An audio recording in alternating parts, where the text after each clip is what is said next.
Magandang gabi po. Okay. Let's pray together. Tayong lahat po ay manalangin.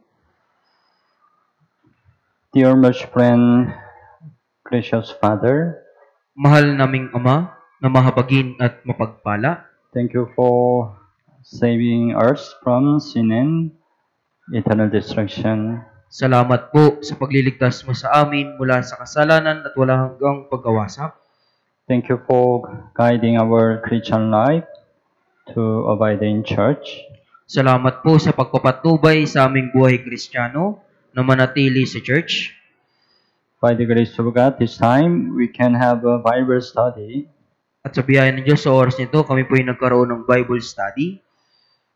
This time God called the brothers and sisters who desire the Word of God. At sa oras nito, tinawag ng Diyos ang mga kapatid na nagnanais ng salita ng Diyos. After salvation, we want to know God more. Pagkatapos ng kaligtasan, kami po ay nagnanais na higit na makilala ang Diyos. That's why we continue endeavor to learn the Bible. At kaya kami po ay nagpapatuloy at nagsusumikap na mapag-aralan ang Biblia. This time, please open our heart and ears to the Word of God. Sa oras nito, pakiusap, buksan niyo po yung aming puso at pandinig sa salita ng Diyos. And please work the Holy Spirit so that we can clearly understand the Word of God. At pakiusap, kumilos nawa ang banal na Espiritu upang malinaw naming maunawaan ang salita ng Diyos. This time from start to the end, we only rely on your mercy and gracious. Sa oras na ito, magmula sa simula hanggang matapos, kami po ay nagtitiwala lamang sa iyong habag at biyaya. We pray in Jesus' name. Idinadalangin po namin ito sa pangalan ni Jesus. Amen. Amen. Okay. As you know, today, also we continue learn Song of Songs. At ngayon po, pag-aaralan po natin yung awit ng mga awit. Last month we learned Song of Songs, but we couldn't finish your. Nakaraan po, pinag-aralan po natin yung awit ng mga awit, subalit hindi po natin ito natapos. So today we learn second part. Kaya ngayon, pag-aralan po yung ikalawang bahagi. So first we reminder what's the important thing to understand the Song of Song. Una, ating balikan po ano yung mahalagang kahalagahan po ng pag-aaral ng awit ng mga awit. Okay, can you see the script? In the book of Song of Song, the king refers to Solomon and also symbolize Jesus Christ. Sa awit ng mga awit, yung hari po ay tumutukoy kay Solomon at gayon din po sumisimbolo kay Jesucristo. And the woman refers to Shulamite woman and symbolize Christians. At yung babae ay tumutukoy sa babaeng Sunamita at sumisimbolo sa mga Kristiyano. Therefore, the relationship between the king and the woman foreshadows the relationship between Jesus Christ and Christian. Sa makatuwid, yung relasyon sa pagitan ng hari at ng babae ay umaanino sa relasyon sa pagitan ng Jesucristo at ng mga Kristiyano.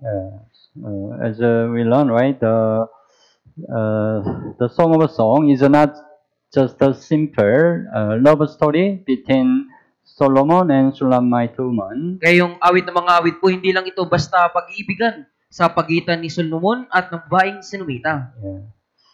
In particular, the relationship between Jesus Christ and the saint is that of a bridegroom and a bride. Higit sa lahat po, yung relasyon sa pagitan ni Jesucristo at ng mga banal po ay gaya din po ng babaeng ikakasal at ng lalaking. So, right, Jesus Christ is a bridegroom. Kaya sa Jesucristo po yung lalaking ikakasal. And the saint, we are bride. At yung mga banal po, tayo po yung babaeng ikakasal. So, with this understanding, when we read the Song of Songs, we can clearly understand. Kaya sa pag-unawa na ito, pag binasa natin yung awit ng mga awit, ay mas malinaw natin itong maintindihan. Okay. So last time we learned the lesson from Song of Songs. Nung nakaraan po, pinag-aralan po natin yung mga aral mula sa awit ng mga awit. We learned until chapter 3. Tayo po ay nag-aral hanggang chapter 3. So today, let's continue learn from chapter 4. Kaya ngayon, patuloy natin yung pag-aaralan magmula sa chapter 4. So chapter 4 says about the groom's love and joy for his bride. Yung chapter 4 po, ito po yung pag-ibig ng lalaking ikakasal at kagalakan niya para sa babaeng ikakasal.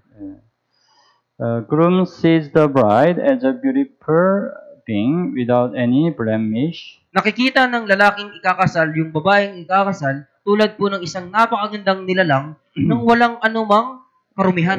You better open chapter 4, Song of Songs, chapter 4. Mas buting buksan po natin yung awit ng mga awit, chapter 4. Chapter 4, verse 1. Chapter 4, verse 1.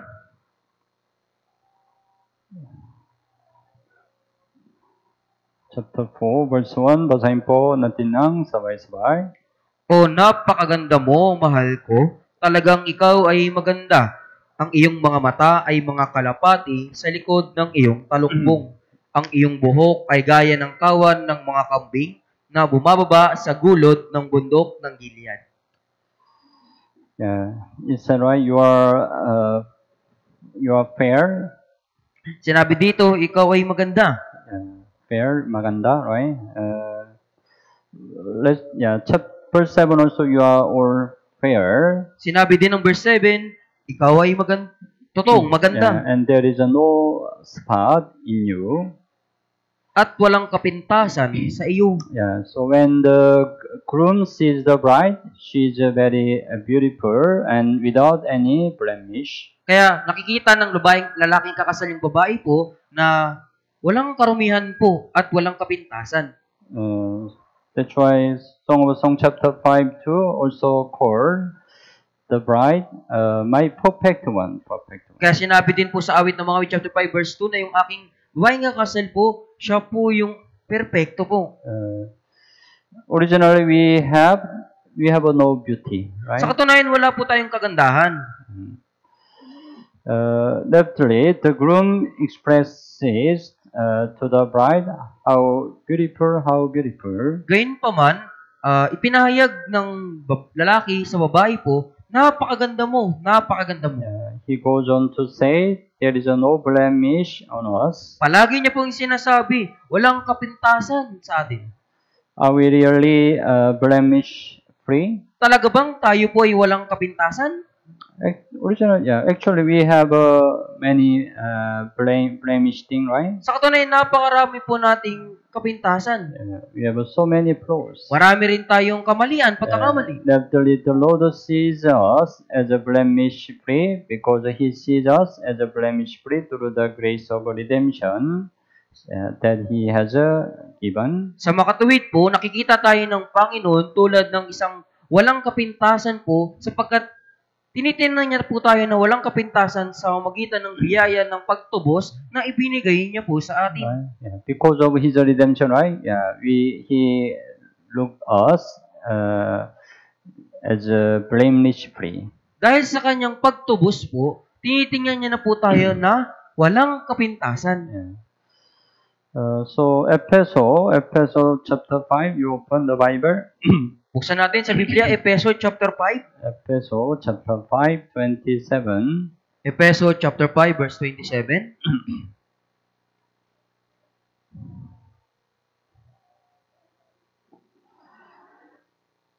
Okay, chapter 5, 27. Basahin po natin ng sabay-sabay. Upang kanyang maipaharap sa kanyang sarili ang isang maluwalhating iglesia na walang batik o kulubot o anumang gayong bagay, kundi siya ay maging banal at walang dungis.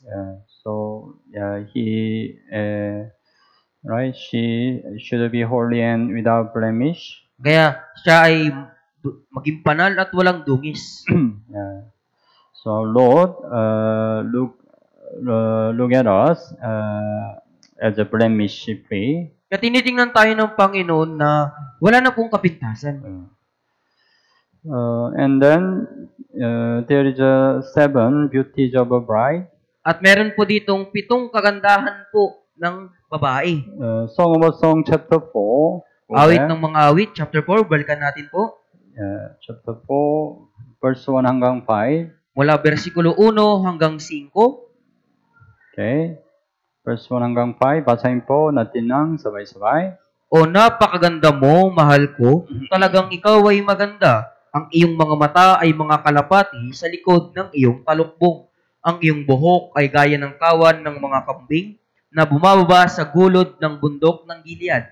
Ang iyong mga ngipin ay gaya ng mga kawan ng mga batang tupa na bagong gupit na nagsiahon mula sa paglilinis na bawat isa'y may anak na kambal at walang nagluluksa isa man sa kanila. Ang iyong mga labi ay gaya ng pising mapula. Ang iyong bibig ay kahali-halina. Ang iyong mga pisngi ay gaya ng kalahati ng granada sa likod ng iyong talukbong. Ang iyong liig ay gaya ng toril David na itinayo upang pagtaguan ng mga sandata na kinabibitinan ng 1,000 kalasag, ng lahat ay mga kalasag ng mga mandirigma. Ang iyong 2 suso ay gaya ng 2 batang usa na mga kambal ng isang inahing usa na nanginginain sa gitna ng mga liryo. The groom describes the 7 beauties of a bride. Inilarawan po ng lalaking ikakasal yung 7 kagandahan ng babae. We can learn the lesson. Kaya matututo tayo dito ng aral. First, described eye, right? Una, inilarawan po yung mata. It's verse 1, dove's eyes behind your veil. Sinabi po dito na yung mata, ang iyong mga mata ay mga kalapati sa likod ng iyong talukbong. It is the eye that is clean and pure. Ito po yung mata ng malinis at dalisay. And it is the eye that can see holy things. At ito yung mga mata na nakakita ng mga banal na bagay. So we also need to have this eye, right? Kaya kailangan din nating magkaroon ng ganitong mata. Awit 119:18, right? Open my eyes that I may see wondrous things from your law. Sinabi po ng 119:18 ng awit, buksan mo ang aking mga mata upang makita ko ang kahangang mga bagay sa kautusan mo. We need to pray like this. Kailangan nating manalangin na tulad nito. Second says about hair. Kalawa, sinabi po yung tungkol sa buhok. So it says, your hair is like a flock of a goat going down from Mount Gilead. Ang iyong buhok ay gaya ng kawan ng mga kambing na bumababa sa gulod ng bundok ng Gilead. The flock of a goat going down from Mount Gilead must have looked like woman's hair from a distance. Yung buhok, gaya ng kawan ng mga kambing po na bumababa sa gulod ng bundok ng Gilead, ito po yung tulad ng isang babae po na may buong buhok mula sa malayo. So hair was woman's glory. Kayong buhok po, ito yung kaluwalhatian ng babae. So 1 Corinthians 11:15 said, right? If a woman has a long hair, it is a glory to her. Kaya yung unang Korinto 11:15, subalit kung ang babae may mahabang buhok, ito ay kanyang karangalan. That's why, right? The woman has a long hair, right? Kaya nga po yung mga babae po mayroong mahabang buhok. But men, right? Not good, have a long hair, right? Kaya sa lalaki po hindi mabuti na mahaba ang buhok. And we know, right? The Mary washed the feet of Jesus by her hair. At nalalaman natin si Maria po, di ba? Hinugasan niya po yung paa ni Jesus sa magitan ng kanyang buhok. You know, right? Mary anointed very expensive oil to the feet of Jesus. At nalalaman natin na ibinuhos ni Maria ang mamahaling pabango sa paa ni Jesus. And right, it's verse Luke chapter 7:38, right? Wipe them with the hair of her head. At sinabi po dito, pinunasan ng mga ito ng kanyang buhok. If her hair is just short, how to wash the feet of Jesus? Kung maiksi yung kanyang buhok, paano niya po mahugasan yung paa ni Jesus? Can wash it through this hair? May hugasan ba sa magitan ng ganitong buhok? Maybe her hair was long, right? Marahil yung kanyang buhok napakahaba. That's why wash the feet of Jesus. Kaya nahugasan niya po, napunasan yung buhok ni Jesus. and describe teeth. At binanggit po dito yung ngipin. Verse 2, your teeth are like a flock of shorn sheep which have come up from the washing, every one of which bears twins. Kaya ang iyong mga ngipin ay gaya ng mga kawan ng mga batang tupa na bagong gupit na nagsiyahon mula sa paglilinis. You know, right? Teeth are the ability to break down food into small pieces. Nalalaman natin na yung ngipin po, may kakayahan itong wasakin po yung pagkain po at gawing maliliit na bagay. Yeah. Or spiritually speaking, to properly take in and digest spiritual food. At sa spiritual na pagsabi po, upang maayos na makuha po o ma-digest po yung spiritual na pagkain. Yeah. Right? If we don't have a teeth, right, we cannot chewing the food, right? Kaya nga po, di ba, kapag wala tayong ngipin, hindi po natin mangunguya yung pagkain. Then we cannot digest, right? Kung gayon, hindi po natin ito madadigest, malulunod. Yeah, spiritually same, right? Ganon din po sa espiritu, spiritual. Yeah. Even though we eat a lot of food, if we don't digest, it's useless, right? Kaya kahit na kumain tayo ng maraming pagkain, kung hindi naman natin ito nadadigest, wala po itong kabuluhan. Yeah. Even though we listen to the many sermon, yeah, if we don't digest, it's also useless. Kahit napakinggan natin ang napakaraming mga sermon, pero kung hindi natin ito dinadigest, wala pa rin itong kabuluhan. So, Awit chapter 1, 2, right? Yeah, said, his delight is in the law of the Lord, and in his law he meditates day and night. Sa Awit chapter 1 verse 2, kundi nasa kautusan ng Panginoon ng kanyang kagalakan at nagbubulay-bulay araw at gabi sa kanyang kautusan. So, yeah, through the meditation, right? Yeah, we can, it's like a chewing, right? Kay sa magitan ng pagbubulay-bulay, tulad po ito ng pagguya. Yeah, we can get spiritual food, right? Makakuha tayo ng spiritual na pagkain. So, that's why we need to have a strong teeth spiritually. Kaya meron po tayong malakas na ngipin sa espiritu. Next, describes the lips. Ikalawa, binanggit po yung labi. Your lips are like a strand of scarlet, and your mouth is lovely. Ang iyong mga labi ay gaya ng pising mapula. The lips are like a strain of scarlet, symbolically represent the blood of the Lord. Kaya yung labi po na tulad po ng pising mapula, ay sinisimbolo po nito, kinakatawan po yung dugo ng Panginoon. Same color, right? Same color, scarlet. Kaya right? pares lang po yan ng pising Yeah, mapula. it's the blood color, right? Yan po yung kulay ng dugo. And those who are related to the Lord through blood will bear witness to the blood. At yung mga merong kaugnayan sa Panginoon sa magitan ng dugo, sila po ay naging saksi sa dugo. We became related to the Lord through His blood, right? Tayo ay naging ugnay sa Panginoon dahil sa kanyang dugo. Tama po, di ba? Yeah, after then, we testify His blood, right? Pagkatapos nun tayo nagpapatotoo sa kanyang dugo. Yeah, that's why our mouth must become mouths that bear witness to the Lord's blood. Kaya po yung ating mga bibig ay dapat na maging mga bibig na nagpapatotoo sa dugo ng Panginoon. So, Ephesians chapter 6, 19. Kaya Ephesians chapter 6 verse 19. I may open my mouth boldly to make known the mystery of the gospel. Upang ako'y pagkalooban ng panalita sa pagbubukas ng aking bibig. Next to the temples, it's cheek, right? At sunod po yung pisngi. Cheek, right? There. Your temples behind your veil are like a piece of pomegranate. Ang iyong pisngi, mga pisngi ay gaya ng kalahati ng granada sa likod ng iyong talukbong. You know what's the pomegranate? Alam niyo ba kung ano po yung granada o pomegranate? It's a fruit, right? Pag prutas po ito. If you open, right, there are also red color. Pag binuksan niyo po ito, mayroon po itong kulay pula. Naintindihan? Pomegranate.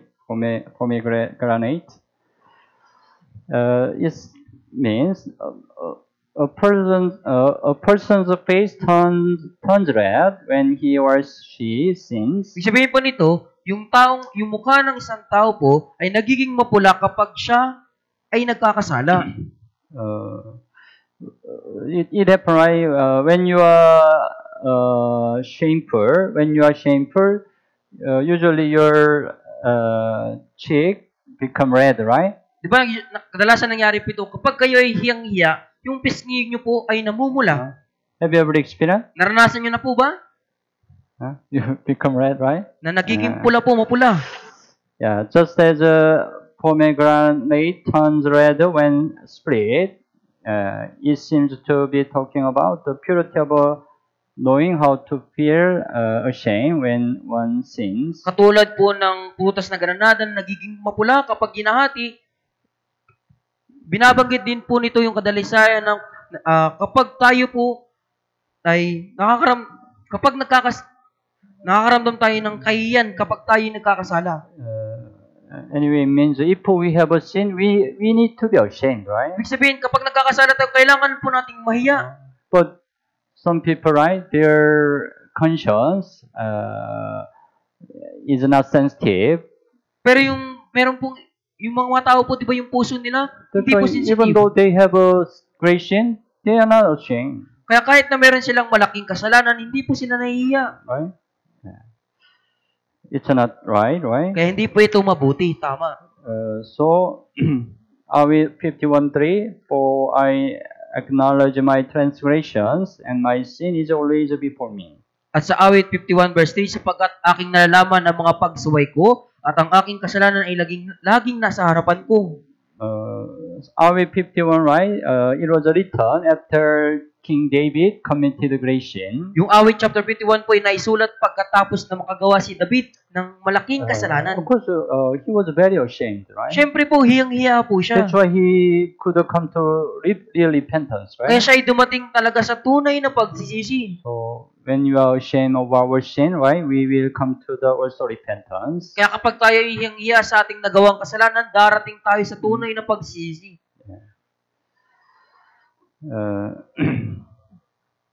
Next says about neck. Sunod po, binanggit po dito yung tungkol sa leeg.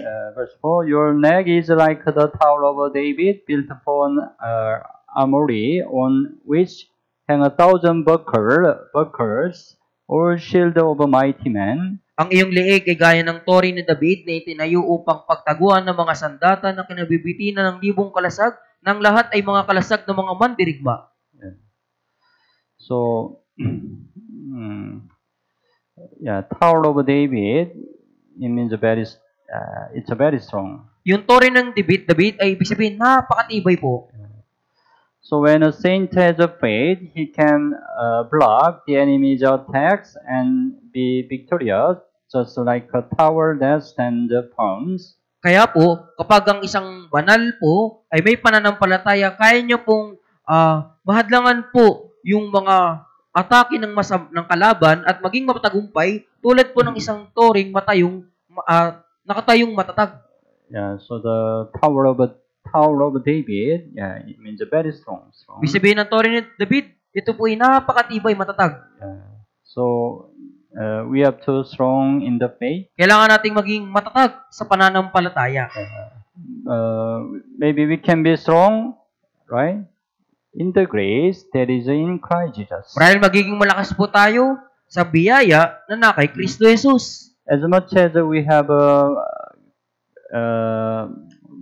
we receive more grace, we can be more strong. Hanggat sa nakakatanggap tayo ng higit na biyaya, magiging malakas po tayo. Right? Originally, we are very weak, right? Sa katunayan po, di ba? Napakahina natin. But we receive the grace. Pero tumanggap tayo ng biyaya. Because of the grace we receive, we can be strong. Dahil sa biyayang natanggap natin, tayo po ay magiging malakas. So we also didn't have the neck like the Tower of David. Kaya kailangan din nating magkaroon ng leeg na gaya ng tori ni David. Next says about the breast. Sunod po, binanggit po dito yung suso. Your two breasts are like two pawns, twins of a geyser, which feed among the lilies. Ang iyong dalawang suso ay gaya ng dalawang batang usa na mga kambal ng isang inahing usa na nanginginain sa gitna ng mga liryo. The breast are the place where milk is produced. Yung suso po, ito po kung saan nagmumula o nanggagaling yung gatas. Yeah, right. The mom provide the milk to the baby through her breast, right? Kaya ibinibigay ng nanay yung gatas sa baby sa magitan po ng suso. God feeds us with the spiritual milk of the word. Pinapakain po tayo ng Diyos sa magitan ng spiritual na gatas na salita. That's why 1 Peter chapter 2 verse 2 said, right? As a newborn babies desire the pure milk of the word. Kaya sinabi po ng gaya ng mga sanggol na bagong silang, mitiin ninyong malinis na spiritual na gatas. We are spiritual newborn baby, right? Tayo po ay mga sanggol na bagong silang. That's why we need the spiritual milk. Kaya kailangan natin spiritual na gatas. That's the word of God. At yan ang salita ng Diyos. Yeah. So we need to understand. We need to learn the lesson through the 7 beauties of the bride. Kaya kailangan nating maintindihan at matuto ng aral mula sa 7 kagandahan ng babaeng ikakasal. And number 3, the Lord is with us in good days and bad days. Ikatlo, yung Panginoon po, ang Panginoon ay nasa atin sa masasamang araw at mabubuting araw. Song of Song chapter 4 verse 6, go back. Awit ng mga awit, chapter 4, verse 6, balikan natin. Basahin po natin ng sabay-sabay. Hanggang sa ang araw ay huminga at ang mga anino ay tumakas, ako'y paroroon sa bundok ng Mira at sa burol ng Kamanyang. We need to think about the mountain of myrrh and to the hill of frankincense. Kailangan natin pag-isipan po yung bundok ng Mira at sa burol ng Kamanyang. Myrrh is bitter and frankincense is sweet. Yung mira po, ito po ay mapait at yung kamanyang po ay matamis. So in our lives, good days and better days are repeated. Kaya sa ating buhay po, yung mabubuting araw, masamang araw po ay paulit-ulit. Tama po ba? We cannot be always good. Hindi naman po tayo palaging maayos. We have a good days and also we have a better days. May meron tayong maayos na araw at masamang araw. It repeat, right? At yan po'y paulit-ulit. So it is a lesson about how He will come to us and be with us in good times and bad times. Ito ay isang aral patungkol sa kung paano siya darating sa atin at paano niya tayo sasamahan sa masamang araw at mabubuting araw. Ecclesiastes chapter 7, you open the Bible. Buksan niyo po sa Biblia, mga ngaral. Chapter 7, verse 14. Chapter 7, verse 14. Chapter 7, 14. Okay, basahin po natin ng sabay-sabay. Sa araw ng kasaganaan ay magagalak ka, at sa araw ng kahirapan ay magsasaalang-alang ka. Ginawa ng Diyos ang isa, pati ang isa pa, upang hindi malaman ng tao ang anumang bagay na darating pagkamatay niya. Yeah. So, it happened in our life, right? Nangyayari po ito sa ating buhay. Tama po ba? Yeah. But the important thing, the Lord is with us, whatever situation we are. Pero ang malagang bagay, ang Panginoon ay kasama natin sa anumang sitwasyon tayo naroroon. That's important thing. Yan po ang mahalagang bagay. And the bride is invited to a higher place. At yung babaeng kakasal po ay inanyayahan sa mas mataas na lugar. Song of Song chapter 4 verse 8. Go back. Balikan natin, chapter 4, verse 8. Chapter 4 verse 8.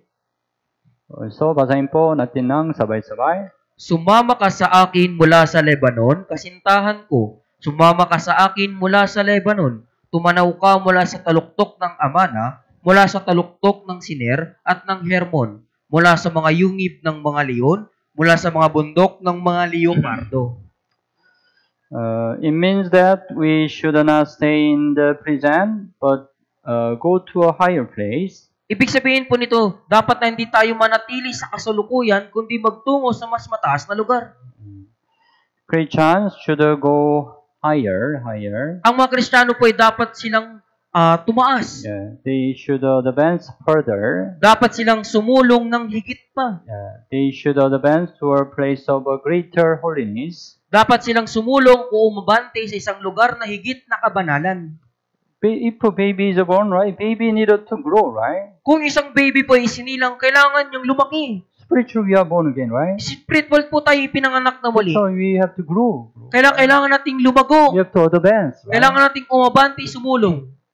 Philippians chapter 1:25.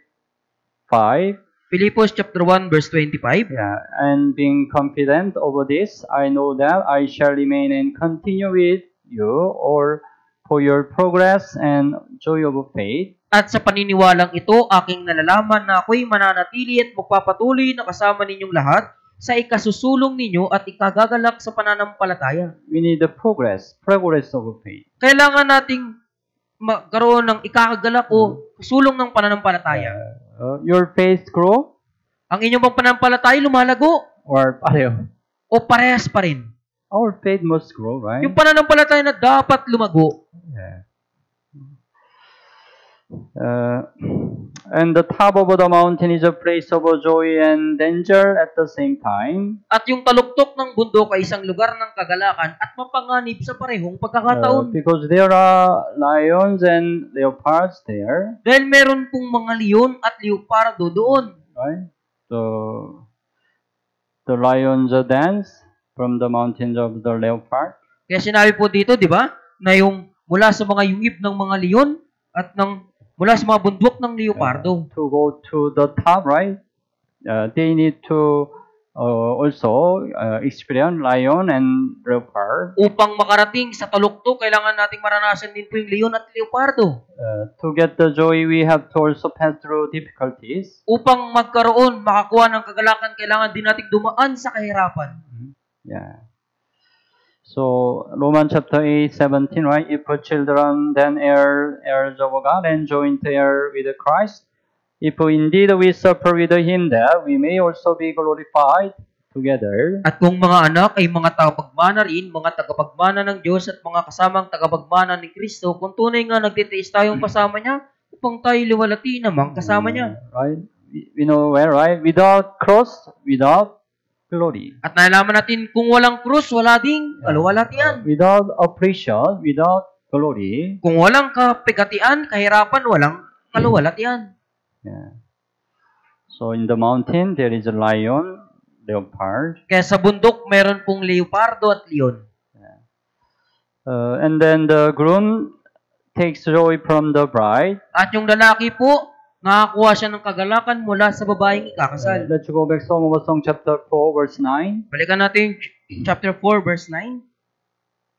Chapter 4 verse 9. Also basahin po natin ng sabay-sabay. Inagaw mo ang aking puso, kapatid ko, kasintahan ko. Inagaw mo ang aking puso ng isang sulyap na mga mata mo, ng isang hiyas ng kwintas mo. Yeah, Solomon said, right? Solomon said to Shulamite woman, you have ravished my heart. Sinabi ni Haring Solomon sa babae, inagaw mo ang aking puso.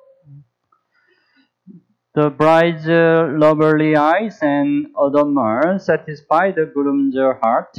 Kaya po yung nakakaakit na mga mata ng babaeng kakasal at yung kagandahan, yung nagpapasaya sa puso ng lalaking kakasal. The love of a Christian toward the Lord and the way they adorn themselves in the law still the Lord's heart. Yung pag-ibig ng mga Kristiyano tungo sa Panginoon at yung paraan ng kanilang pagpapaganda sa sarili sa Panginoon ang umaagaw sa puso ng Panginoon. Yeah. Your Christian life can steer the Lord's heart, right? Ang inyong pamumuhay Kristiyano ay kayang agawin yung puso ng Panginoon. Yeah. So, 1 Peter chapter 3 said, right? Do not let your adornment be merely outward. Kaya sinabi ang iyong kagalakan ay huwag maging panlabas na pagpapahiyas. By what you adorn yourself. Kaysa paano nyo po pinapaganda ang inyong sarili? Let it be the hidden person of the heart with the incorruptible beauty of a gentle and quiet spirit. Sa halip ay ang panloob na pagkatao na may kagandahang walang paglipas ng isang mainhin at maamong espiritu. Yeah. You need to be beautiful, not just physically, but spiritually, right? Kailangan yung maging maganda po, hindi lamang sa panlabas, kundi sa spiritual din po. Spiritually adorn yourself, Spiritual nyo pong palamutian ang inyong sarili, which is very precious in the sight of God. na napakahalaga sa paningin ng Diyos. You can steal the heart of the Lord, right? Makukuha nyo po, umaagaw yung puso ng Panginoon. Yeah. Verse 10, Song of Song chapter 4, verse 10, basahin po natin ng sabay-sabay. Napakatamis ng iyong pag-ibig, kapatid ko, kasintahan ko, higit na mainam ang iyong pagsinta kaysa alak, at ang amoy ng iyong mga langis kaysa anumang pabango. Yeah. The groom is now responding to the bride's confession in chapter 1. Kaya po, yung lalaki po ay tumutugon po doon sa pagpapahayag ng babae sa chapter 1. The bride gets pleasure from the groom. Kaya po yung lalaki po, nakakuha siya ng kasiyahan mula sa babae. But the groom also gets the pleasure from the bride. Pero yung lalaki din po nakakuha siya ng kagalakan mula sa babae. Yeah. We are filled and joyful because of the Lord. Tayo po ay puspos at nagagalak dahil sa Panginoon. But the Lord rejoices because of us. Pero yung Panginoon ay nalulugod, nagagalak dahil din po sa atin. Do you know how much our Lord rejoices because of you? Nalalaman niyo ba kung gaano nalulugod ang Panginoon dahil sa iyo? Zephaniah chapter 3. Si Panyas chapter 3. You open your Bible. Buksan niyo po ang inyong Biblia. Zephaniah chapter 3, 17. Si Panyas chapter 3 verse 17. Chapter 3, 17. Chapter 3 verse 17. Okay, basahin po natin ng sabay-sabay. Ang Panginoon mong Diyos ay nasa gitna mo, isang mandirigma na nagbibigay ng tagumpay, siya'y magagalak sa iyo na may kagalakan, siya'y tatahimik sa kanyang pag-ibig, siya'y magagalak sa iyo na may malakas na awitan. Right? He will rejoice over you with gladness. Kaya siya ay magagalak sa iyo na may kagalakan. Even he will rejoice over you with singing, right? At sinabi din to, siya'y magagalak sa iyo na may malakas na awitan. When you are so happy, you're singing, right? Kapag kayo'y napakasaya, umaawit po kayo, di ba? Our Lord is singing because of you. Ang ating Panginoon ay umaawit dahil sa iyo. Yeah. But maybe if we live a more good Christian life, right? Our Lord will more rejoice, right? Pero kung marahil mas namumuhay tayo sa mabuting buhay Kristiyano, mas nalulugod ang Panginoon. And the bride is separated for the groom only. At yung lalaking kakasal po ay hiwalay lamang doon sa lalaki. Song of Song chapter 4, go back. Awit ng mga awit, chapter 4, balikan po natin. You the better mark. Mas mabuting markahan niyo po ito. Chapter 4, 12, basahin po natin ng sabay-sabay. Halaman ng nababakuran ang kapatid ko, at ang kasintahan ko, halaman ng nababakuran ng isang bukal na natatakpan.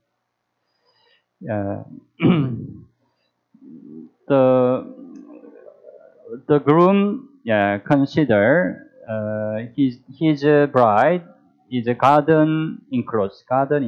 Itinuturing po ng lalaking kakasal yung kanyang babaeng kakasal tulad po ng isang halaman ng may bakod. And a spring shut off. At yung halaman ng ay bukal na natatakpan. And a fountain sealed. At yung bukal na natatakpan. It means a garden enclosed is a garden with a fence. Ibig sabihin po, yung halaman ng may bakod, halaman ng nababakuran po, ay yung halaman ng may bakod. A spring shut off is a spring that no one can draw from. At yung halaman ng nababakuran o yung bukal na nababakuran po ay isang bukal na walang makakuha. Same, a fountain seal is a spring that no one can draw from. At pares lang din po, yung halaman ng nababakuran ay isang bukal na walang makakakuha. It speaks of the bride's purity. At sinasabi po nito yung kadalisayan ng babaeng ikakasal. And also of the bride being separate or separate for the groom. At yung pagkakaiwalay ng babaeng kakasal doon sa lalaking ikakasal. The bride, it means the bride belongs to only groom, right? Ibig sabihin po yung babae po, siya ay sa lalaki lamang. Nobody can touch the bride, Walang right? sino man po yung makakahipo o makakahawak sa babae. It represents the preciousness of the bride, Kinakatawan po nito yung kahalagahan ng babaeng ikakasal which is exclusively held by the groom. na eksklusibong hawak ng lalaking ikakasal. The saved saints are also people separated for the Lord. Yung mga ligtas na banal, sila din po yung mga taong inihiwalay para sa Panginoon. Maybe church is also garden includes. At ang church din po, ito po yung halaman ng nawabakuran. Church is also separate from this world, right? Yung church din po hiwalay mula sa mundong ito. So we have to keep our purity until the end as a bride. Kaya kailangan nating mapanatili ang kadalisayan hanggang sa huli, gaya ng babaeng ikakasal. Because someday there is the marriage of the Lamb. Dahil balang araw po, magkakaroon po ng kasal ng kordero. Revelation chapter 19 says about the marriage of the Lamb. Sa Apokalipsis 19, sinasabi po yung kasal ng kordero. His wife has made herself ready. Kaya inihandaan ng babae yung kanyang sarili. Of course, the Lamb is our Lord Jesus. Siyempre po yung kordero ay yung Panginoong Hesus. His wife is a saint. At yung kanyang asawa po, yung mga banal. Or church. O yung church po. But the bride, what she wear? Pero yung babae po, ano yung kanyang isusuot? Fine linen. Pinong lino. It's clean and bright. Ito yung napakamakintab at malinis. For the fine linen is the righteous act of the saint. Sapagkat ang pinong lino ay ang matutuwid na gawa ng mga banal. So as a bride, right, we have to keep purity until the end. Kaya bilang babaeng ikasal, kailangan nating mapanatili ang kadalisayan hanggang huli. We are separate for the Lord, right? Ay inihiwalay para sa We Panginoon. have to always belong to the Lord. Kailangan nating palaging sa Panginoon. And bride is a fountain of a garden. At yung babaeng ikakasal po, ito ay halaman ng natutubigan. Song of Song chapter 4:15. 15. Also, basahin po natin ng sabay-sabay. Isang bukal ng mga halamanan, balon na mga tubig na buhay, at tumadaloy na batis mula sa Lebanon.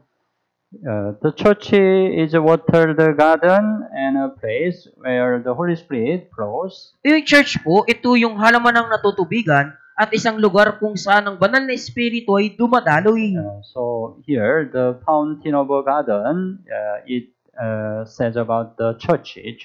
Kaya dito po yung bukal ng mga halamanan, ito po yung church.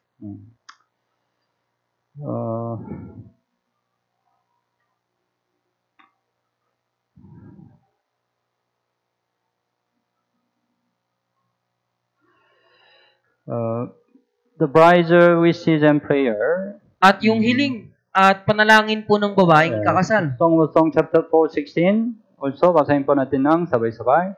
Gumising ka, o hanging amihan, at pumarito ka, o hanging habagat.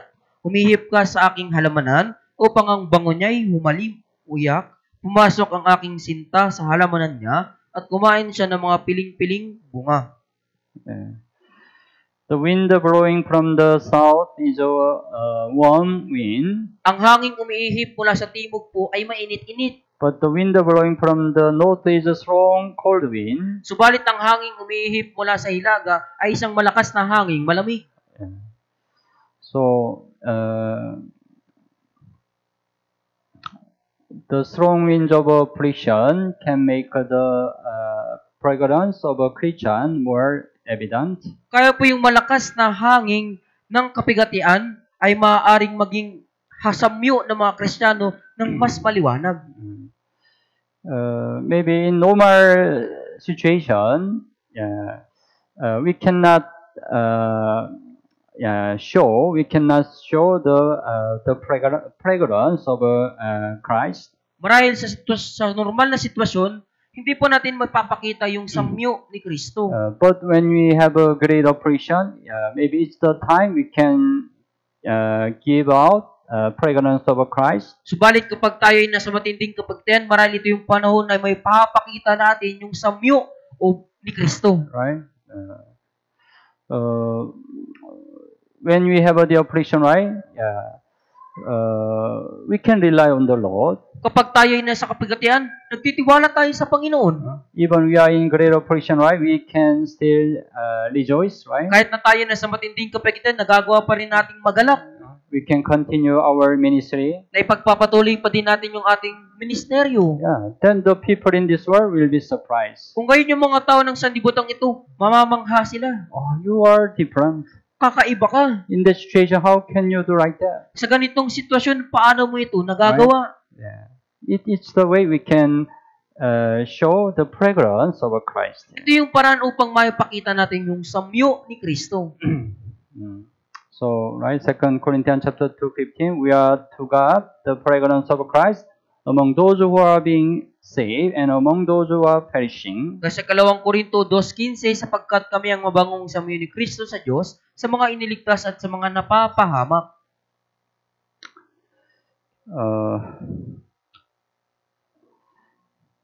Chapter 5, let's go to chapter 5. Punta na po tayo sa chapter 5 ng awit ng mga awit.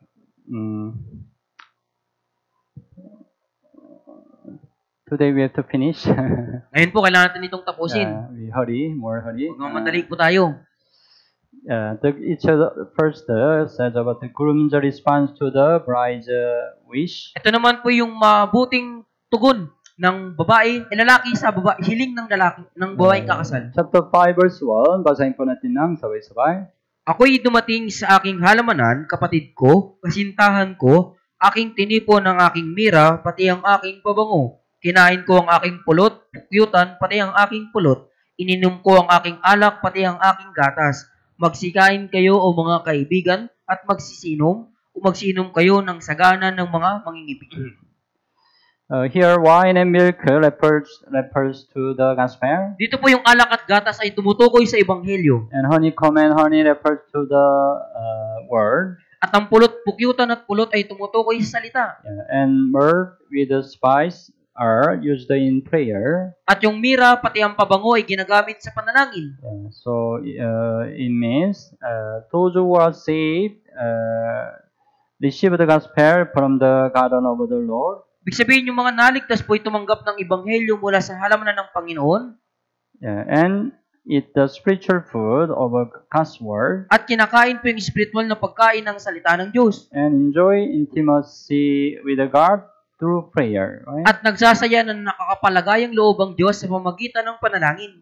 So, we can catch the spiritual meaning. Kaya makukuha na natin dito yung spiritual na kahulugan.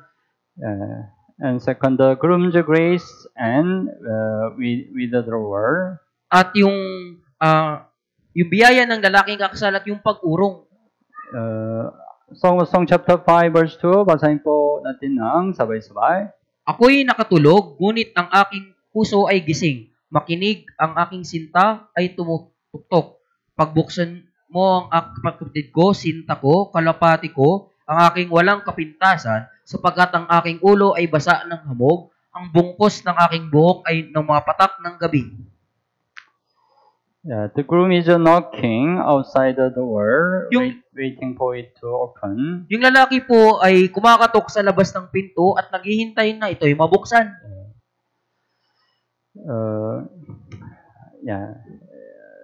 He knocks saying, "Open for me, open for me." Sinabi niya po siya ay tumutuktok at naghihintay na mabuksan. The Lord is not only knocking on the outside of our heart to save each person.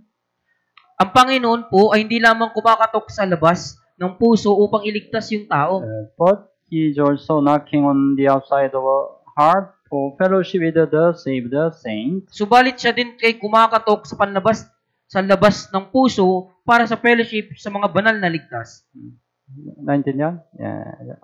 the Lord knocked the heart of the unsaved people. Kaya kinakatok ng Diyos yung puso ng mga taong hindi ligtas. Because our Lord wants they get the salvation. Dahil Right? nais ng Panginoon na magkaroon sila ng kaligtasan. And our Lord knocked the heart of the saved, right? At yung Panginoon natin kinakatok yung puso ng mga ligtas. Because He wants to have a fellowship with us. Dahil nais niyang magkaroon ng fellowship kasama natin. So Revelation chapter 3:20, right, said, "Behold, I stand at the door and knock." Kaya sa Apocalypse chapter 3 verse 20, makinig ka, ako'y nakatayo sa may pintuan at tumutuktok. But you know the book of Revelation, right? Yeah, the Lord sent a letter to the church. Pero yung Apocalypse na ito po'y pinadala niya sa mga iglesia. That's why it can apply to save the saint. Kaya may apply po ito sa mga ligtas na banal. Yeah. So the Lord will knock the heart of the saint. Yeah, for the fellowship. Kaya kinakatok ng Panginoon yung puso ng mga banal para sa fellowship. Yeah.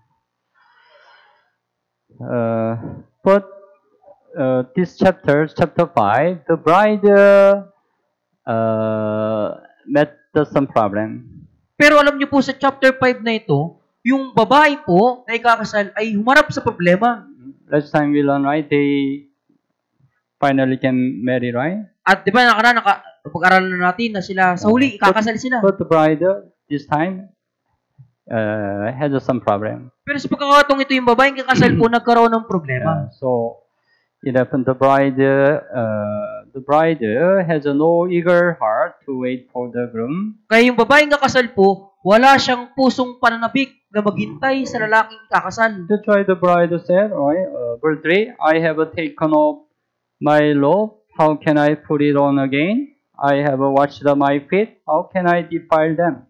Kaya sinabi po sa verse 3, hinubad ko na ang aking kasuotan. Paano ko ito isusuot? Hinugasan ko ang aking mga paa. Paano ko sila parumihin? Even though the groom, right, knocked, she said she has an excuse, right? Kahit na kumatok na po yung lalaking ikakasal, may dahilan po yung babae. I already take off my robe. Hinubad ko na yung aking kasuotang I already pakasal. washed my feet. Hinugasan ko na yung aking mga paa. I cannot open. Hindi ko na mabubuksan. Right? It's excuse, right? Yan po yung dahilan. The bride's undress is an image of being unable to stay awake. Kaya yung paghubad ng kasuotan po ng babae po, ibig sabihin po, larawan po ito ng pagiging hindi niya handa o pagiging gising. It is a heart that cannot wait for the groom. Ito yung puso na hindi naghihintay sa lalaking ikakasal. Yeah. We can be like this bride. Maaring maging tulad po tayo ng babaeng ikakasal na ito. Even though our Lord knock our heart, we don't open our heart. Kahit na tinutuktok ng Panginoon yung puso natin, subalit hindi natin ito pinagbubuksan. Yeah. But there is a compelling work over the Holy Spirit. Subalit meron pong pagkilos po ng Espiritu Santo, paghimok. Verse 4, chapter 5, verse 4. My beloved put his hand by the latch of the door. Verse 4, Song of Song, chapter 5, verse 4. Isinuot ng aking sintang kanyang kamay sa butas ng pintuan. Yeah. So the groom, right, put his hand by the latch of the door. Kaya isinuot ng lalaki po yung kanyang kamay sa butas ng pintuan. Then my heart yearned for him. At ang aking puso ay nanabik sa kanya. The fact that the bride's heart was moved means that there is a compelling of the Holy Spirit awakening our heart. Ibig sabihin, yung katotohanan po na yung puso ng babaeng kakasal po ay nakilos. Ibig sabihin, meron pong paghimok ng Espiritu Santo sa ating, nagumising sa ating mga puso. So, right? 2 Corinthians chapter 5:14 said, "For the love of Christ compels us." Kasi sinasabi sa 2 Korinto 5:14, ang pag-ibig ni Kristo ang humihimok sa atin. But it happened, the groom withdrew because there was no immediate obedience. Pero nangyayari po na yung lalaki po ay umurong dahil po wala po itong agad na pagsunod. Yeah. Verse 6, chapter 5, verse 6. Okay, you open. Basahin po natin ng sabay-sabay. Pinagbuksan ko ang aking sinta, Ngunit aking sinta ay tumalikod at umalis na. Pinanghina na ako ng aking kaluluwa nang siya'y magsalita. Aking hinanap siya, ngunit hindi ko siya natagpuan. Tinawag ko siya, ngunit hindi siya sumagot. My beloved had turned away and was gone. Ang aking sinta ay tumalikod at umalis na. Yeah. The groom gone away, right? Kaya po, yung lalaki po umalis. Yeah. I sought him, but I could not find him. Aking hinanap siya, ngunit hindi ko siya natagpuan. I called him, but he gave me no answer. Tinawag ko siya, ngunit hindi siya sumagot. Yeah. The groom withdrew because of the lack of immediate obedience.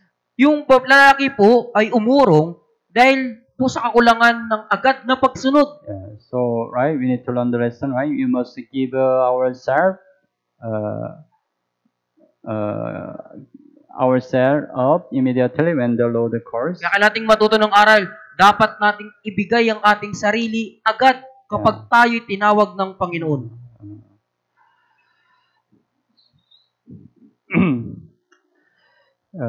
The consequences of disobedience brought great difficulties. Kaya po yung consequences po ng pagsuway po nagdadala sa atin ng matinding kahirapan. That's why the bride went out to search the groom outside. Kaya nga po yung babaeng ikakasal, lumabas po siya upang hanapin yung lalaki. But she met the problem. Pero humarap siya sa problema. Verse 7, basahin po natin ng sabay-sabay. Natagpuan ako ng mga tanod habang sila'y naglilibot sa lungsod. Binugbog nila ako, ako'y kanilang sinugatan. Inagaw nilang aking balabal ng mga bantay ng iyon sa pader. Yeah. This time she was faced with a greater difficulty than when she first lost the fellowship. Sa pagkakataong ito, siya po ay humarap sa matinding kahirapan po kaysa nung nagkaroon siya ng unang fellowship. Last time we learned, right? She also one time in chapter 3, she lost the fellowship with her groom. Nung nakaraan po na pag-aralan din natin, nawala sa kanya yung fellowship sa kanyang lalaki ikakasal. But she recovered the fellowship. Pero napanumbalik niya po yung fellowship. But in chapter 5, she lost the fellowship with the groom again. Pero sa chapter 5 na wala niya ulit yung fellowship sa lalaking kakasal. We also same, right? Tayo din po, ganun po, di ba? Right? Yeah. Because she lost the presence of the Lord, she was insulted by those around her. Dahil nawala po sa kanya yung presensya ng Panginoon, siya din po ay ininsulto o inalipusta ng mga taong nakapaligid sa kanya. Maybe it's discipline, right? Marahil ito po yung disiplina. Because of her disobedience, right? She received the discipline, right? Dahil sa kanyang pagsuway, tumanggap po siya ng disiplina.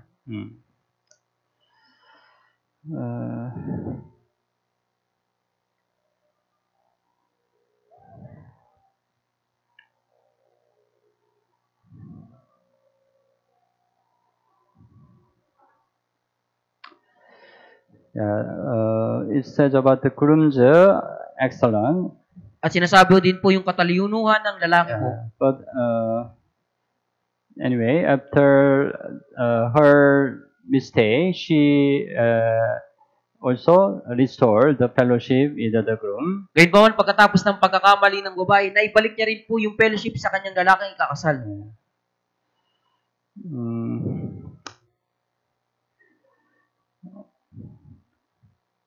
You can just read the scripture. We don't have much time.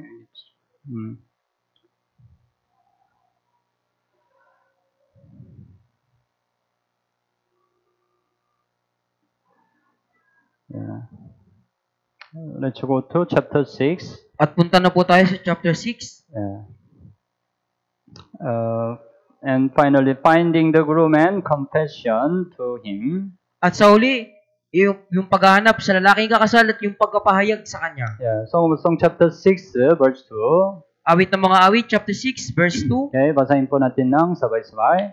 Ang sinisinta ko'y bumaba sa kanyang halamanan sa mga pitak ng mga pabango upang ipastol ang kanyang kawan sa mga halamanan at upang mamitas ng mga liryo. Yeah. Right, she went outside to search the groom, right? Di ba lumabas po siya upang hanapin po yung lalaking kakasal? And finally the bride found the groom. At sa huli natagpuan ng babae yung kanyang lalaki. The bride now knows where the groom is, At nalalaman ng babaeng kakasal kung nasaan na po yung kanyang babaeng lalaki kakasal. but he cannot be found in the street of the city or in the crowd and noise. Subalit hindi niya po ito matatagpuan sa mga lansangan ng bayan o sa mga maraming tao sa sumaiingay. Where is the groom? Nasaan po yung lalaking ikakasal? Yeah, he is in his church, his garden. Siya ay nasa kanyang church, sa kanyang halamanan. Yeah, his garden, right? Yung kanyang halamanan. Yeah. So the church is a place set apart from the world, like a garden enclosed. Kaya yung church po ito ay isang lugar na inilagay na iniwalay o malayo mula sa libutan ito gaya ng halamanang nababakuran. So the groom went to his garden and feed his flock in the garden. Kaya yung lalaki po, bumalik siya sa kanyang halamanan at pinapakain yung kanyang mga kawan. Right? The groom feeds the flock in his garden. Kaya yung lalaki, pinapakain niya yung kanyang kawan sa halamanan. Our Lord is a shepherd, right? Ang ating Panginoon, siya ang pastol. He said, I'm the good shepherd. Sinabi niya, ako yung mabuting pastol. Yeah. And in the garden, right, he gathered lilies. At sa halamanan po, tinitipon niya po yung mga liryo. The lilies are being picked because they have all bloomed. Yung mga lili po ay kinukuha na po sapagkat sila po ay namumukadkad na. It is a harvest, Ito right? po yung panahon ng anihan. Yeah. Jesus, the bridegroom, will gather all the saved people at His second coming. Si Jesus, ang lalaking ikakasal po, titipunin niya ang lahat ng mga ligtas sa kanyang ikalawang pagdating. Right? Someday Jesus will come again, right? Balang araw muling darating po si Jesus, di ba po? Why He comes again? Bakit siya muling darating? To bring His bride, right? Upang dalhin, kunin yung kanyang babaeng ikakasal. Yeah.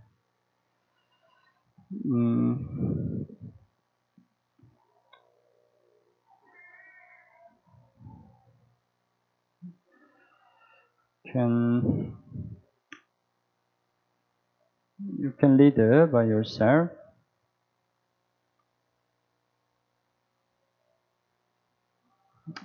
We go to chapter 7. Punta na po tayo sa chapter 7. The groom sings again of the bride's beauty. Kayong lalaki po, muling umawit dahil sa kagandahan ng babaeng ikakasal. Here he mentioned 10 kinds of beauty of a bride. Dito nabanggit po yung 10 uri ng kagandahan ng babae. But chapter 7 verse 1,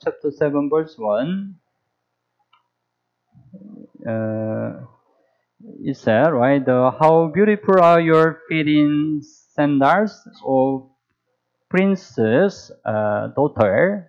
Sinabi dito, napakaganda ng iyong mga paa sa mga sandalyas o malaray ng babae.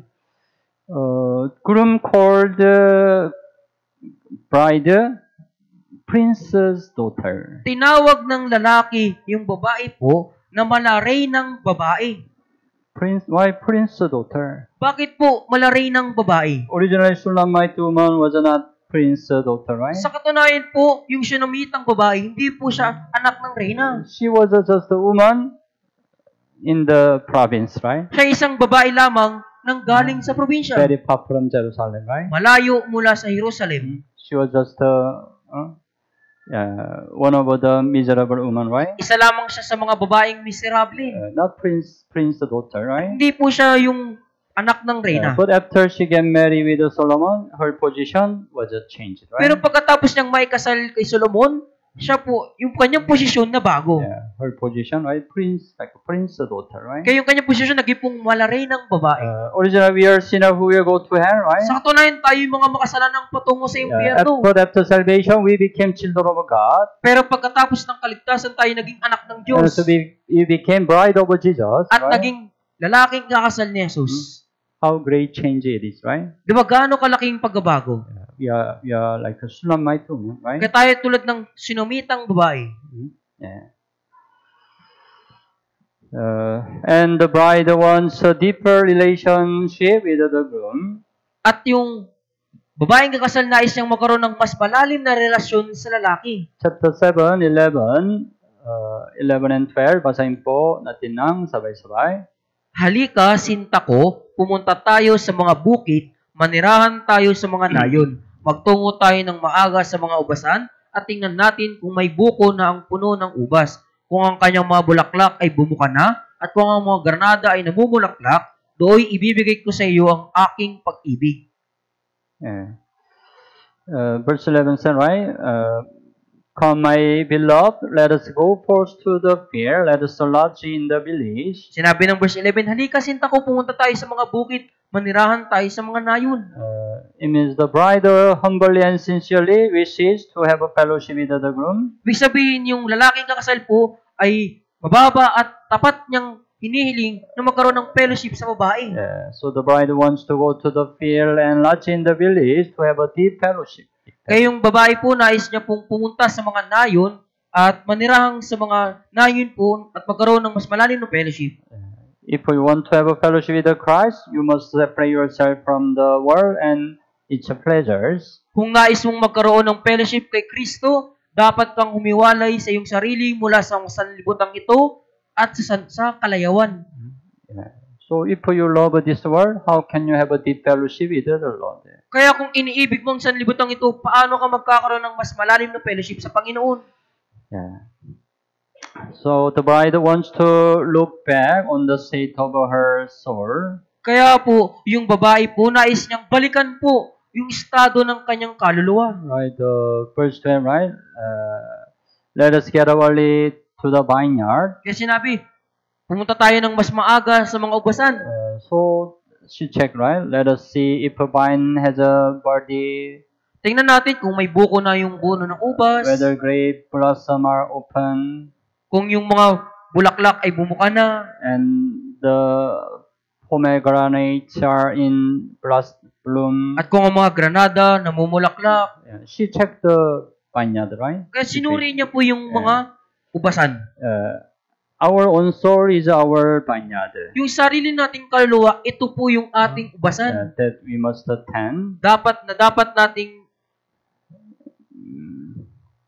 Therefore, we must examine it with interest and examine it carefully to see what condition our own soul is. Sa makatuwid, dapat po natin itong siyasatin na meron pong interest at isiyasatin ito ng mas maigi kung ano po yung kalagayan ng ating sariling kaluluwa. You have to take care of your own vineyard. Kailangan mong alagaan mabuti ang iyong sariling ubasan. Your vineyard, what's the condition of your vineyard? Ano yung kalagayan ng iyong sariling ubasan? You have to check. Kailangan nyo po itong siyasatin. So, the awit, right? 139:23. Search me, O God, and know my heart. Try me and know my anxieties. Kaya siyasatin mo ako, Diyos, at alamin mo ang aking puso. Subukin mo at alamin mo ang mga pag-isip ko. 24.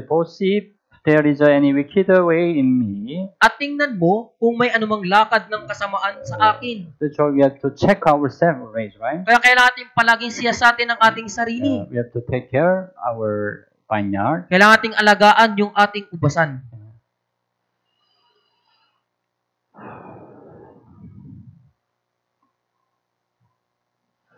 The bride is eager to commit herself to the groom. Yung babae po, siya ay sabik na ipagkatiwala yung kanyang sarili sa lalaki. So the bride wishes to give the groom the best love. Kaya hinihiling ng babae po na ibigay sa lalaki yung kanyang pinakamainam na pag-ibig. So verse 12 said, There I will give you my love. Kaya sa verse 12, do'y ibibigay ko sa iyo ang aking pag-ibig. And the bride prepared the best fruit and fragrant things for the groom. At inihanda ng babae yung pinakamainam na purutas at yung pinakamabangong bagay sa lalaki.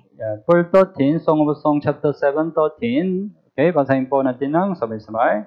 Ang mga mandragora ay nagsasabog ng bango at nasa ating mga pintuan ang lahat ng piling bunga, mga luma at bago na aking inilaan para sa iyo o sinta ko.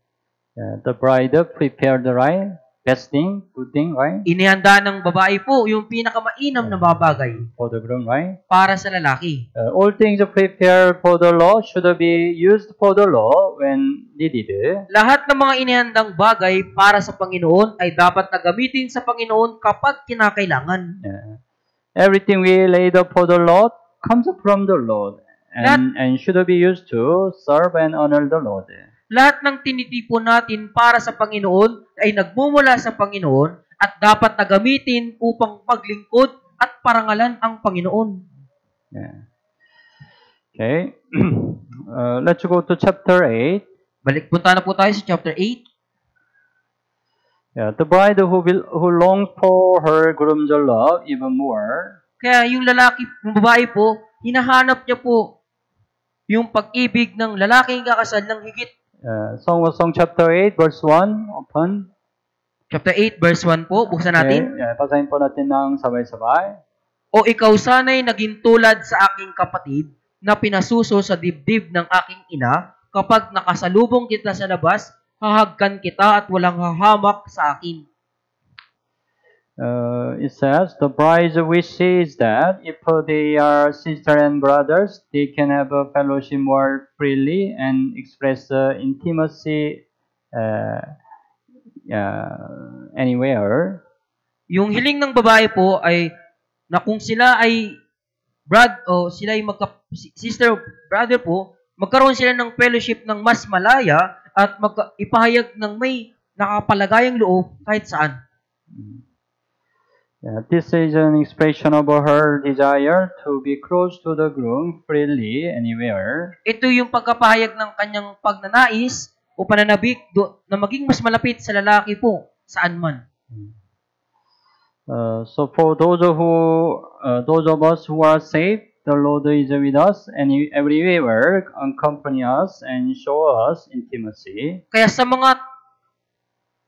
para sa atin na mga iniligtas, ang Panginoon ay kasama natin saan man, sinasamahan tayo, at ipinapakita sa atin yung kanyang pagiging malapit. So, awit 25:14, right? Ang pagkikipagkaibigan ng Panginoon. Yeah. Ay para sa mga natatakot sa Kanya. Yeah. We have to desire intimacy fellowship with the Lord. Kaya kailangan nating magnais ng mas malapitang fellowship sa Panginoon. Yeah. So it's an expression of the bride to have a more intimacy fellowship with the groom. Kaya ito yung pagkapahayag ng nais ng babae na magkaroon ng mas malapitang fellowship doon sa lalaki. And the bride leaning on her groom and walking through the love fields. At yung babae po ay inaakay niya. Verse 5, Song of Song chapter 8 verse 5. Okay. Basahin po natin ng sabay-sabay. Sino itong umaahon mula sa ilang na nakahilig sa kanyang minamahal?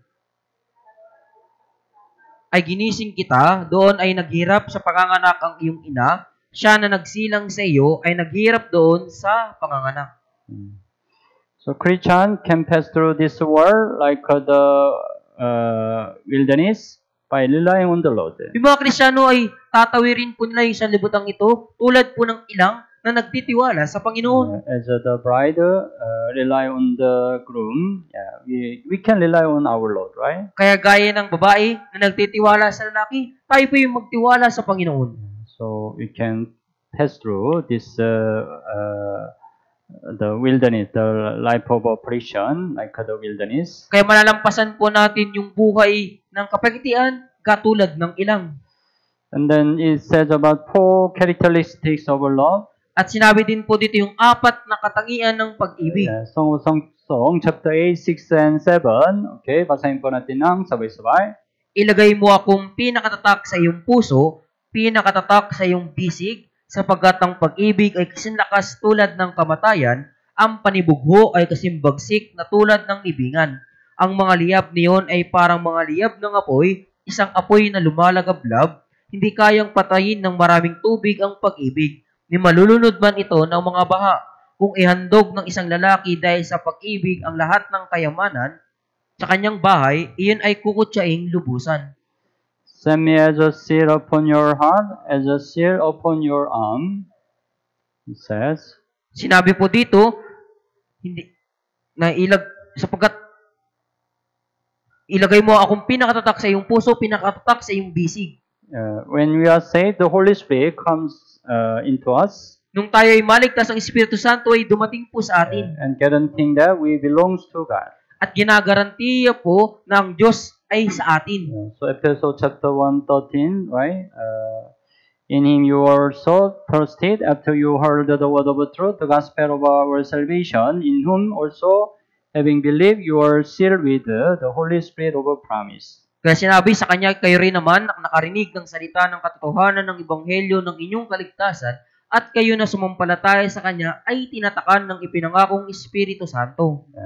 So, right, Holy Spirit not only comes to us and also guarantee our salvation. Kaya ang Espiritu Santo hindi lamang dumating sa atin, kundi ginarantiya din po ang kaligtasan. And the four characteristics of love, love is strong. Yung apat na katangian ng pag-ibig po, yung pag-ibig po ay matatag. So love is as strong as death. Kaya yung pag-ibig po ay kasing-lakas tulad ng kamatayan. So Romans chapter 5:8, but God demonstrates His own love toward us in that while we are still sinners, Christ died for us. Subalit pinatutuhayan ng Diyos ang kanyang pag-ibig sa atin na nung tayo makasalanan pa, si Kristo ay namatay para sa atin. You know well why Jesus died on the cross? Nalalaman natin mabuti kung paano namatay si Jesus sa krus. Because of love, right? Dahil sa pag-ibig po, di ba? Love is just as strong as death. Kaya ang pag-ibig po higit na mas malakas kaysa kamatayan.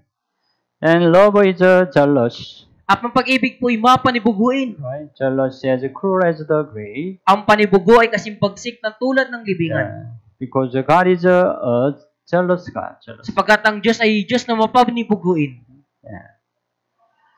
And also love is enduring. At yung pag-ibig po ay nagtitiis. Many waters cannot quench love, nor can the flood drown it. Hindi kayang patayin yung maraming tubig ang pag-ibig ni malulunod man ito ng mga baha. That's why the Lord loves us to the end. Kaya inibig tayo ng Panginoon hanggang sa huli. And this love will not be broken even in any hardship or adversity. At yung pag-ibig na ito hindi po masisira kahit sa anumang kahirapan o anumang hadlang. So, John chapter 13:1, right? Having loved His own who were in the world, He loved them to the end. Kaya sinabi sa 13 verse 1, sila ay kanyang minahal hanggang sa katapusan. The Lord loves us until the end, right? Minahal tayo ng Diyos hanggang sa katapusan. That's why Romans chapter 8, 38, 39, for I am persuaded that neither death nor life, nor angels, nor principalities, nor powers, nor things present, nor things to come, nor height, nor depth, nor any other created thing shall be able to separate us from the love of God, which is in Christ Jesus our Lord.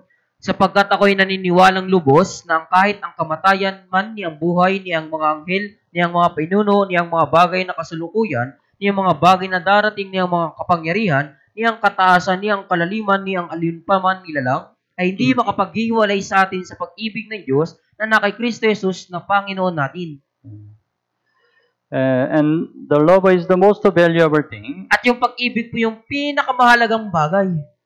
So it's right, if a man would give up for love all the wealth of his house, it would be utterly despised. Kung ihandog ng isang lalaki dahil sa pag-ibig lahat ng kayamanan sa kanyang bahay, iyon ay kukutsaing lubusan.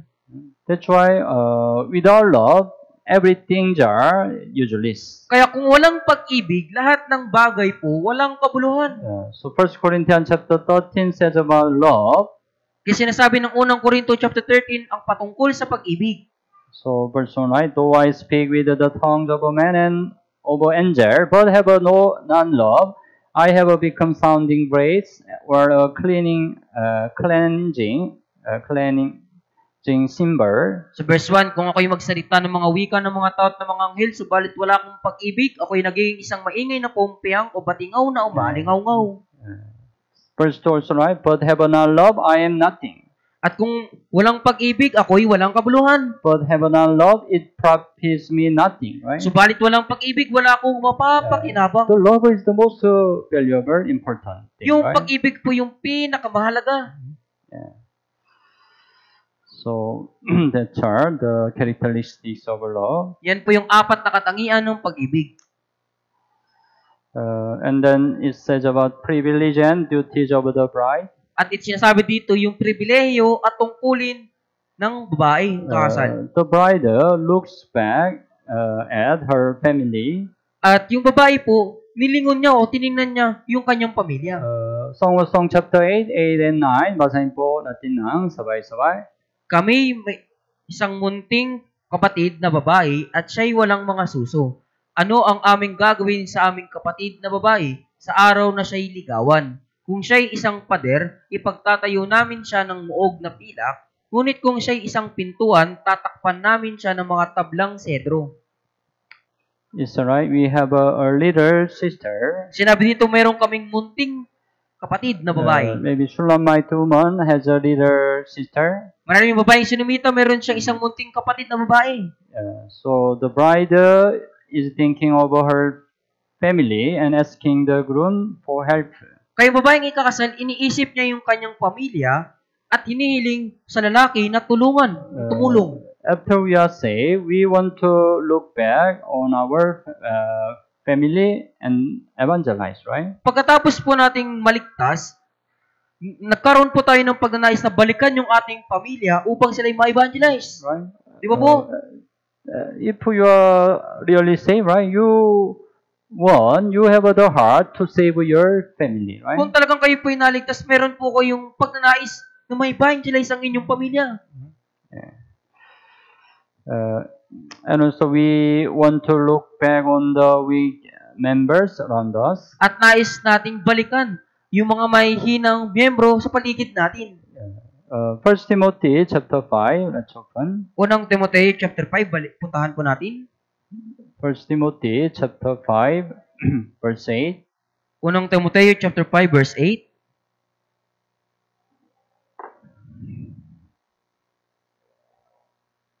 Chapter 5, verse 8. Basahin po natin ng sabay-sabay. Ngunit kung ang isang sinuman ay hindi kumakalinga sa kanyang kamag-anak, lalong-lalo na sa kanyang sariling sambahayan, tinanggihan niya ang pananampalataya at siya'y masahol pa sa hindi mananampalataya. If anyone does not provide for his own, and especially for those of his household, it can apply not only physically but also spiritually. Kung ang sino man ay hindi kumakalinga sa kanyang kamag-anak, lalo-lalo na sa kanyang sariling kasambayan, ang tinutukoy po natin hindi lamang sa physical, kundi sa spiritual din po.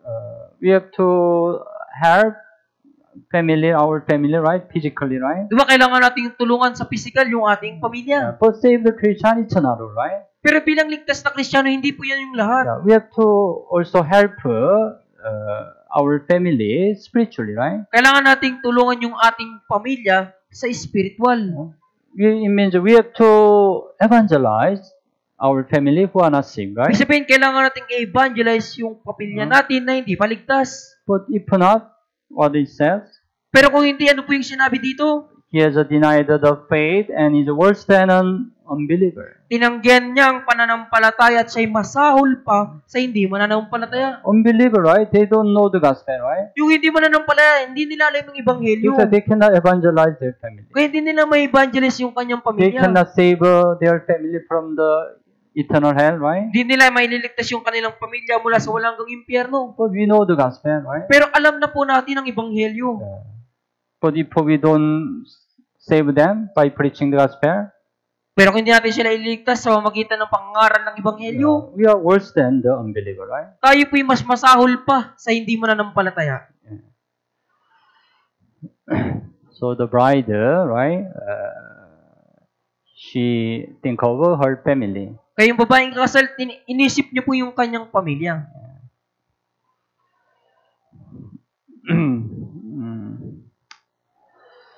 Yeah, and number 5, Solomon's vineyard is a church. At ikalima, yung ubasan ni Solomon po ay ang church. Song of Song chapter 8, 11 and 12, basahin po natin ng sabay-sabay. Si Solomon ay may ubasan sa Baal-Hamon, kanyang pinaupahan ng ubasan sa mga tagapamahala, bawat isa'y dapat magdala ng 1,000 pirasong pilak para sa bunga.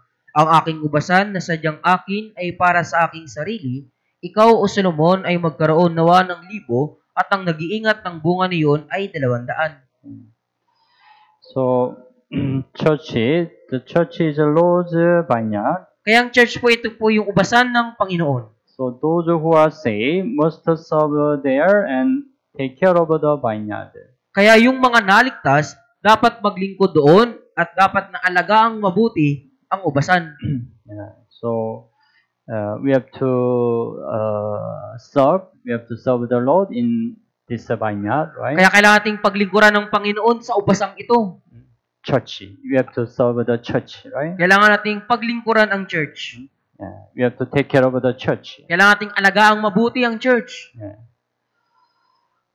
And the bride waits second coming of a groom. At yung babaeng ikasal, hinihintay niya po yung ikalawang pagdating ng lalaking ikakasal. Chapter 8, 13 and 14.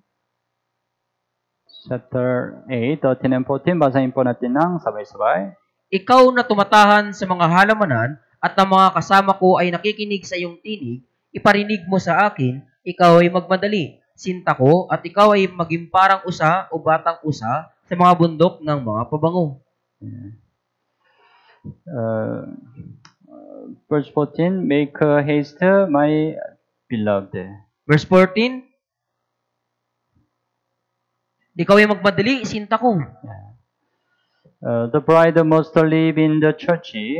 Ang babaeng kakasal ay dapat mamuhay sa loob ng church. Which is a garden. Na ito yung halamanan. And do the work assigned to her by the groom. At gawin yung gawaing itinalaga sa kanya ng lalaki. While waiting for him to come. Habang hinihintay po siyang dumating. So, we are bride, right? Kaya tayo po yung babaeng ikakasal. We have to abide in church. Kailangan nating manatili sa church.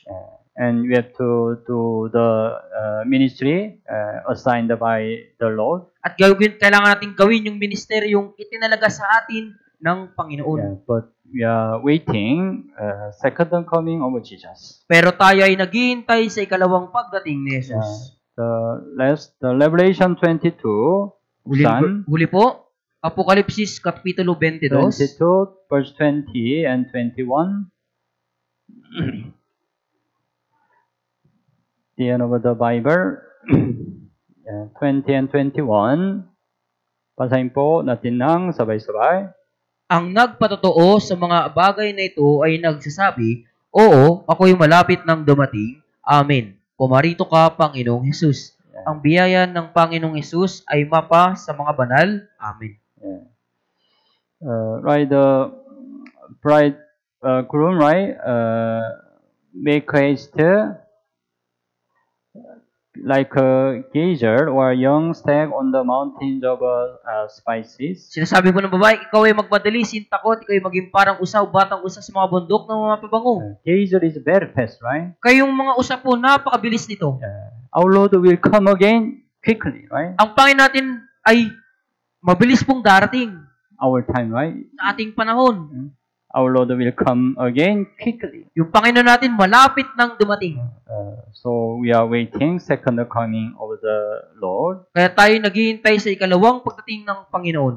So Song of Song, right? It explain whole our Christian life, right? Yung awit ng mga awit, ipinapaliwanag nito yung ating buong buhay Kristiyano. It's not just a simple love story, right? Hindi lamang ito basta simpleng love story. It emphasizes the relation or the fellowship with the Lord and the saint. Pinupunto po nito yung pag-ibig sa pagitan ng mga banal at ng Panginoon.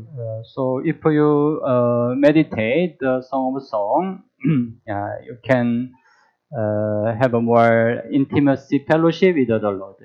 Kaya kung kayo po yung magkakaroon ng Pagbubulay-bulayan niyo po yung salita ng Panginoon, magkakaroon kayo ng mas malapitang fellowship sa Panginoon. Okay? Okay po. So we can finish Song of a Song today. Kaya nagawa nating matapos yung awit ng mga awit ngayong araw. Some part we don't have enough time. You can read by yourself. Yung ilang mga bahagi na ating nilaktawan po, pwede niyo po itong basahin. And study by yourself. At pag-aralan niyo po ito. Okay, let's pray together. Tayo po ay manalangin. Dear merciful and gracious Father, mahal naming Ama na mabagin at pagpala, thank you for saving us from sin and eternal destruction. Salamat po sa pagliligtas sa amin mula sa kasalanan at wala hanggang pagkawasa. Thank you for guiding us to abide in church. Salamat po sa kapatnubay sa amin na manatili sa church. We desire we can also have a intimate fellowship with the Lord. At kami ay nagnanais na magkaroon kami ng mas malapitang fellowship sa Panginoon. Especially, please hold us on to abide in church until our Lord comes again. At tawakan niyo po kaming matatag na manatili po kami sa church hanggang sa muling pagdating ng Panginoon. And September, we have a Grand Bible Seminar. At sa Setyembre, meron po kaming Grand Bible Seminar. Please open our mouths to preach the gospel. Pakiusap, buksan niyo po yung aming mga bibig na may pangaral ang Ebanghelyo. Please read the many lost souls to the Bible Seminar. Pakiusap, pangunahan niyo po yung maraming kaluluwa na naliligaw sa Bible Seminar. And let us glorify our Lord by saving many lost souls. At nawaliwalatiin namin ng Panginoon sa magitan ng pagliligtas sa mga nawawalang kaluluwa. We only rely on your mercy and gracious. Kami po ay nagtitiwala lamang sa iyong habag at biyaya. We pray in Jesus' name. Dinadalangin namin ito sa pangalan ni Jesus. Amen. Amen. Salamat po. Salamat po.